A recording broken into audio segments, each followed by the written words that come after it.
And we are back with our political panel. Allow me to introduce them to you now. Susan Page, Washington Bureau Chief for USA Today. Ben Domenech is the publisher of The Federalist. We're also joined by the national editor for the Cook Political Report, Amy Walter, and Clarence Page, columnist and senior member of the editorial board at the Chicago Tribune. Thank you very much for joining us. Susan, let me start with you. We could do an entire panel on just the 3 hours Friday night of last week from 8 p.m. to 11 p.m., but we'll broaden it a little bit from there. But let's start with that Friday night. Transgender military policy communicated to the Pentagon and a pardon for Maricopa County Sheriff Joe Arpaio. I won't ask you about the legalisms. Just what do you think is the political long-term effect of both of those decisions from the president? Will they last and linger? You know, I think it is quite remarkable and of more importance than our usual discussion about the latest provocative tweet that the president has posted, because it goes to actual policy. It goes to policy at the Pentagon. It goes to policy on pardon powers that we may see over and over again in this presidency. That's entirely possible. And I think that's one reason we saw a bigger reaction from some key Republicans, including the House Speaker, Paul Ryan, than we have in the past. I do think this is different. Ben, how do you assess the pardon of Sheriff Joe? I think this was sending a message to the president's base. I mean, it's basically saying, I'm going to take this figure who for you is a significant figure, even if they don't have the necessary sort of national profile, and I'm going to make it clear that I'm with you in regards to this figure.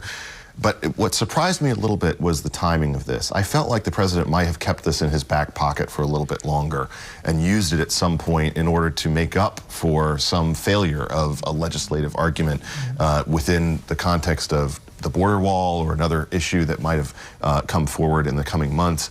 The fact that he used it now, I think, is just a sign that, you know, to his base that I'm with you, I'm going to defend the people that you like, and damn the media and all the missiles that they throw at me. Clarence, the president said in Reno that we need to come together and unify around common values.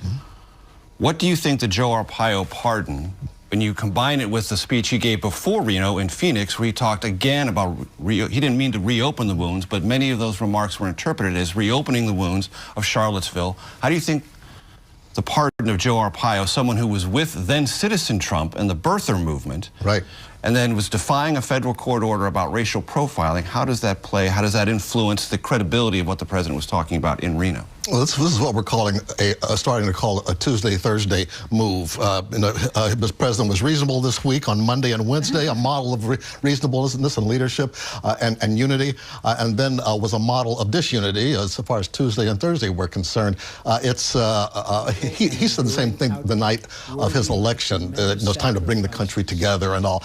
He has occasionally done that, but as we've also seen, he has basically been a base-oriented president who cares about his political base, and you're absolutely right that he sends a signal to his base with the Arpaio move.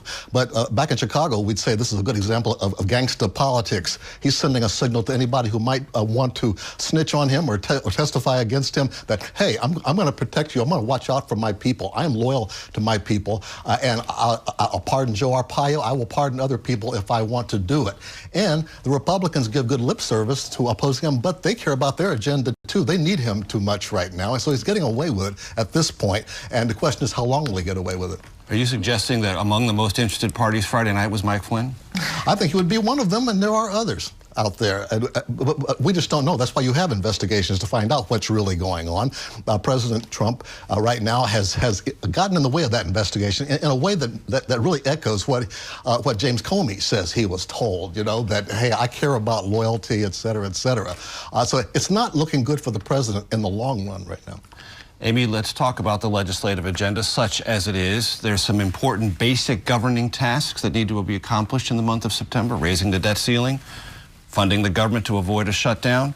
And right before that, you not only have Arpaio and all these other things, you have a persistent effort with the president criticizing publicly. I think the last count is 1/5 of the Senate Republican Conference via Twitter. That's not a traditional way to build. That is not necessarily what most politicians would regard as a team-building exercise. No, but I think what we saw this weekend, what we continue to see from this presidency, this is an isolated president. This is a guy who ran as, I alone can fix this.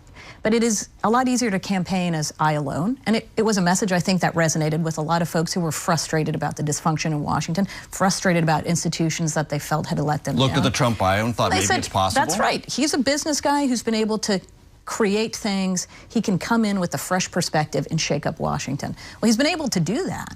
But the I alone presidency is much more difficult than the I alone candidacy. And so the question, I think, for a whole bunch of voters, we don't know the answer to this yet, but as we go through, there are going to be these check marks or sort of semester grades. The first semester grade is the midterm elections.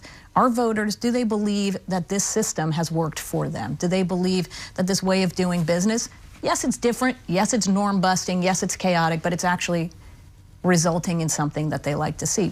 We don't quite have the answer to that, but it's clear that we're going to see this over and over again. One more thing about the isolating piece too. What's interesting about Arpaio is that, again, this is isolating the president in some ways too. He's getting hit on the left on immigration and the racial profiling that Arpaio was noted for.